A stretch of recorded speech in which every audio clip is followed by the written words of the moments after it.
Ngayong araw na ito, Sunday, June 9, ikinasal na sina Carlo Aquino at Charlie Dizon. Kumalat ang balitang ikakasal ang dalawang kapamilya stars dahil sa post ni Sian Nukum sa kanyang Facebook page, kung saan sinabi niya sa caption nito, Carlo Aquino and Charlie Dizon wedding. Nagulat na lamang ang mga netizens na mag-trending ang dalawa sa social media at kumalat sa iba't ibang news site. Dahil wala namang naging balita na engaged ng dalawa at mahigit isang taon pa lamang ang kanilang relasyon. Matatanda ang July last year nang kinumpirma ni Charlie ang relasyon nila ni Carlo sa programang Good Morning Kapatid. At sa mga sumunod na panayam sa kanila ay nalaman na January 2023 pa nag-umpisa ang kanilang relasyon. Ngunit para sa ilan ay hindi na raw ito nakapagtataka dahil pareho naman daw nilang mahal ang isa't isa.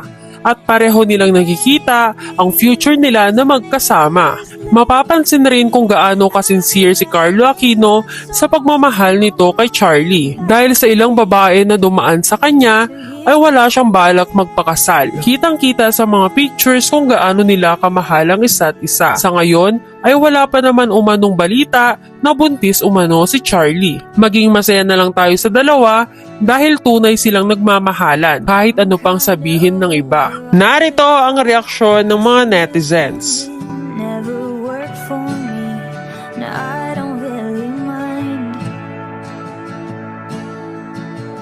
There's nothing wrong with needing you. Anyone who wants to criticize isn't worth the time.